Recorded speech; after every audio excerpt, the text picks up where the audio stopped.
Hello pretty ladies, welcome back to my channel Beautilac studio. আমি অনেক দিন পর আবার চলে এসেছি একটা নতুন ভিডিও নিয়ে। ইনফ্যাক্ট আমার রেগুলার ভিডিও দেওয়া হয় না, তার জন্য আমি অনেক দিন পরই আসি, সো ফরগিভ মি। যাই হোক, আমি আজকে আবার চলে আসলাম একটা নতুন ভিডিও নিয়ে, এবং আজকের ভিডিওতে আমি তোমাদের সাথে শেয়ার করব এমন 5টি টিপস বা এমন 5টি কাজ যেটা করলে তোমাদের ত্বক অনেক হেলদি থাকবে, ভালো থাকবে এবং সুস্থ থাকবে ভেতর থেকে। একদমই অভ্যাসের পরিবর্তন করলেই কিন্তু তোমরা তোমাদের এই উপকারটা পেতে পারো। তো আজকে এটা নিয়ে একটা ভিডিও করতে চলেছি, তাহলে চলো দেরি না করে শুরু করা যাক আজকের ভিডিও। আর তুমি যদি আমার চ্যানেলে নতুন হয়ে থাকো, অবশ্যই একটা লাইক এবং সাবস্ক্রাইব করতে ভুলবে না। আর তুমি আমাকে ফেসবুক এবং ইনস্টাগ্রামেও ফলো করতে পারো, লিঙ্ক ডিসক্রিপশন বক্সে দেওয়া আছে। তাহলে দেরি না করে চলো শুরু করা যাক। তো আমাদের ত্বকটা যদি আমরা ভেতর থেকে হেলদি রাখতে চাই, তাহলে আমাদের অভ্যাসে মানে প্রতিদিনকার অভ্যাসে কিছু ছোট ছোট পরিবর্তন আনতে হবে। তার মধ্যে যে পরিবর্তনগুলো আমরা সকালে আনার চেষ্টা করব, তার মধ্যে প্রথমটাই হচ্ছে সকালে উঠে আমাদের একটা ডিটক্স ওয়াটার নেওয়া। সেই ডিটক্স ওয়াটারটা যেরকম ইচ্ছে সেরকম হতে পারে, মানে তুমি যেভাবে বানাতে কমফোর্টেবল সেভাবেই বানাতে পারো। লাইক হচ্ছে আমরা নর্মালি যেরকম ডিটক্স ওয়াটার বানাই, লাইক শসা, লেবু, পুদিনা পাতা এগুলো দিয়ে। এটা যদি করতে পারো ভালো, যদি না করতে পারো অ্যাটলিস্ট একটা কুসুম গরম পানিতে, 1 গ্লাস কুসুম গরম পানিতে তোমরা হচ্ছে অর্ধেকটা লেবু নিয়ে এবং তাতে 1 চামচ মধু দিয়ে সকালে একদম খালি পেটে খেয়ে ফেলতে পারো। এবং এটা কিন্তু তোমার ভেতরের টক্সিক যে উপাদানগুলো তোমার শরীরের ভেতরে, সেগুলো রিমুভ করতে খুব হেল্প করে। এবং টক্সিক উপাদান বের হয়ে গেলে কিন্তু আমাদের স্কিনটা একদম ভেতর থেকে হেলদি হয়ে যায় এবং গ্লো করতে থাকে। বেড টি বা বেড কফি খাওয়ার অভ্যাস থাকে, ইমিডিয়েটলি সেটা ত্যাগ করতে হবে। কজ খালি পেটে চা বা কফি খাওয়াটা খুবই মানে অস্বাস্থ্যকর একটা ব্যাপার। যদিও অনেক ভালো লাগে বা অনেকের অভ্যাস থাকে, বাট আমি বলবো যে খালি পেটে একদম না খাওয়াই ভালো। সেটা তোমার স্বাস্থ্যের জন্য যেমন ক্ষতিকর হবে, তোমার স্কিনের জন্য কিন্তু অনেকটা ক্ষতিকর হবে। তাহলে চলো দেখে নেই 2 নম্বর পয়েন্টে কি আছে।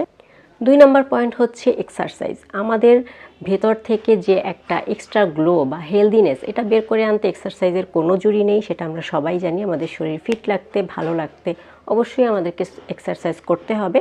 আর এক্সারসাইজের সবথেকে বড় ভালো সময়টা হচ্ছে সকালবেলা তুমি যদি এক্সারসাইজ করতে পারো, তোমাকে সারাদিন একটা খুব সুন্দর একটা তুমি ফ্রেশনেস পাবে এবং তোমার কাজে কর্মেও কিন্তু একটা উদ্যম আসবে, যেটা কিন্তু অন্য সময় করলে বা এক্সারসাইজ না করলে আসে না।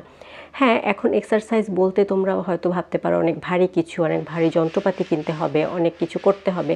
একদমই না। তোমরা যদি একদমই ফ্রি হ্যান্ড এক্সারসাইজ পারো সেটাও করতে পারো, বা একদমই যদি সেটাও না পারো, জাস্ট কিছুক্ষণ গিয়ে হেঁটে আসো। সকালে উঠে আমরা এখন সবাই আমাদের বিভিন্ন কাজের জন্য সকালে উঠতে হয়। যাদের সকালে ওঠার অভ্যাস আছে, তারা একটু সকালে উঠে বাইরে রাস্তায় যদি 10 থেকে 15 মিনিটও হেঁটে আসেন, তাহলে কিন্তু সেটা একটা ভালো একটা এনার্জি বুস্ট করতে হেল্প করবে। সো অবশ্যই এক্সারসাইজ ব্যাপারটাকে রাখতে হবে, এবং এক্সারসাইজটায় যেতে হবে সকালের ডিটক্স ওয়াটারটা খাওয়ার পরে।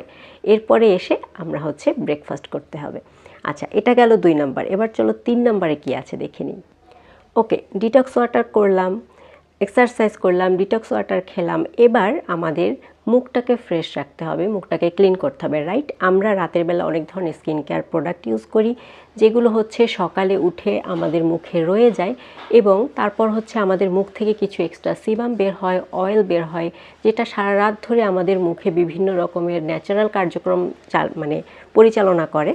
তো সকালে উঠে সেই ধরনের প্রোডাক্ট বা হচ্ছে মুখ থেকে যেসব এক্সট্রা অয়েল বের হয়, সেগুলোকে রিমুভ করার জন্য অবশ্যই সকালে একটা ভালো ক্লিনজার দিয়ে মুখটাকে পরিষ্কার করে ফেলতে হবে। এবং শুধু পরিষ্কার করলেই হবে না, পরিষ্কার করে অবশ্যই ময়শ্চারাইজার এবং সানস্ক্রিন ইউজ করতে হবে। সানস্ক্রিনটা গ্রীষ্ম, বর্ষা, শরৎ, হেমন্ত সব ঋতুতে ইউজ করতে হবে। আর যদি বাইরে বের হওয়া হয়, তাহলে তো অবশ্যই মাস্ট ইউজ করতে হবে। বাসায় থাকলে অনেক সময় সানস্ক্রিন ইউজ করা লাগে না, সেটারও কিছু আলাদা নিয়ম আছে, সেটা আমি হয়তো অন্য ভিডিওতে আলোচনা করব। বাট বাইরে বের হলে অবশ্যই সানস্ক্রিন মাস্ট। আর ময়শ্চারাইজারও প্রতি ঋতুতে ইউজ করতে হবে। সেক্ষেত্রে যদি কারো স্কিন অয়েলি হয়, তাহলে হচ্ছে ওয়াটার বেস ময়শ্চারাইজার ইউজ করবে, আর যদি খুব বেশি ড্রাই হয় তাহলে অয়েল বেস ময়শ্চারাইজার ইউজ করবে। অবশ্যই এটাকে স্কিপ করা যাবে না, ঠিক আছে? তো তাহলে এর পরের পয়েন্টটা চলো দেখি।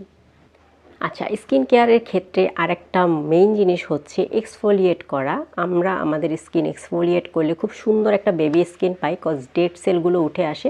বাট অবশ্যই সেটা প্রতিদিন করা যাবে না। প্রতিদিন এক্সফোলিয়েটর ইউজ করলে আমাদের স্কিনে বিভিন্ন রকমের সমস্যা দেখা দিতে পারে। যাদের স্কিন সেন্সিটিভ তাদের র্যাশ হতে পারে।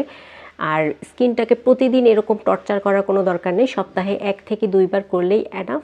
আর যাদের স্কিন খুব বেশি সেন্সিটিভ তাদের স্ক্রাবার ইউজ করা বা খুব বেশি কেমিক্যাল যুক্ত প্রোডাক্ট ইউজ না করে ঘরোয়াভাবে কিছু স্ক্রাব আছে, যেমন কফি স্ক্রাব বা অন্য যেসব স্ক্রাব ঘরে তৈরি করা যায় সেগুলো দিয়ে স্ক্রাব করা যেতে পারে আর কি। কিন্তু সেটা অবশ্যই সপ্তাহে 1 থেকে 2 দিনের বেশি না, ঠিক আছে? বেশি এক্সফোলিয়েট একদম করা যাবে না এবং অবশ্যই ময়শ্চারাইজার দিতে হবে। আচ্ছা, এরপর আমরা সব করলাম, স্কিন কেয়ার করলাম, সকালে হাঁটলাম, এক্সারসাইজ করলাম। এরপর আমাদের কি করতে হবে? নাস্তা করতে হবে, রাইট? অনেকেই আমরা আছি ব্যস্ততার জন্য আমরা ভার্সিটিতে যাই বা অফিসে যাই না কেন, স্কুল কলেজ যেটাই হোক না কেন, অনেক সময় দেখা যায় যে আমরা সকালে নাস্তা স্কিপ করেই চলে যাই। অনেক সকালে অনেক সময় বের হতে হয়, তখন দেখা যায় যে খাওয়ার কিছু থাকে না বা খেতে ইচ্ছে করে না। আমি নিজেও এরকম অনেক সময় করি, বাট এটা একদমই উচিত না। কখনোই সকালের নাস্তা স্কিপ করা যাবে না, কজ সারা রাত আমরা না খেয়ে থাকি, আমাদের পেট খালি থাকে। এখন আমরা যদি সকালের নাস্তাটা স্কিপ করি আমরা কিন্তু কোনোভাবেই সারাদিনে সেই এনার্জিটা পাবো না। এমনকি সকালের নাস্তা স্কিপ করে আমরা যে কাজেই যাই না কেন আমরা কিন্তু সেটাতে মনোনিবেশ করতে পারবো না, যার ফলে আমাদের কাজও কিন্তু ঠিকঠাক হবে না। সো তা কী হতে পারে? নাস্তা তো আমরা অনেকেই অনেক কিছু করি, কেউ ভাত খায়, কেউ রুটি, পরোটা, সবজি অনেক কিছুই খায়।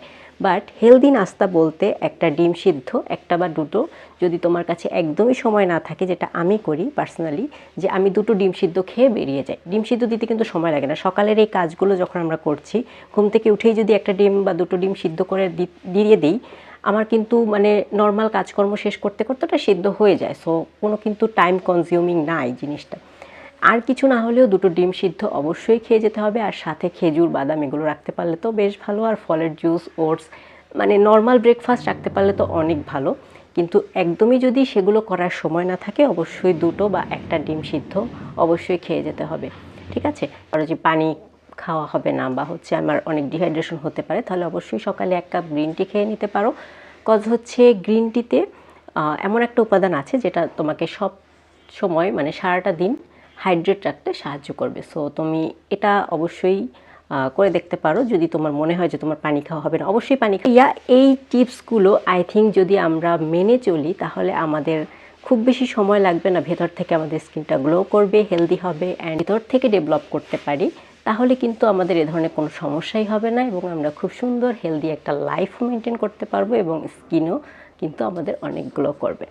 সো চলো আমরা শপথ করি যে আগামীকাল সকাল থেকে আমরা সবাই চেষ্টা করব অবশ্যই এই জিনিসগুলো মেনে চলার। তাহলে দেখবে যে অনেক অনেক রোগ, শারীরিক রোগ বলো, মানসিক রোগ বলো, স্কিনের রোগ বলো, অনেক কিছু সেরে যাবে, ঠিক আছে? এটাই আজকের ভিডিও ছিল। আশা করি তোমাদের ভালো লেগেছে। ভালো লাগবে তোই দেখা হবে নতুন কোনো ভিডিওতে। ততদিন পর্যন্ত টাটা।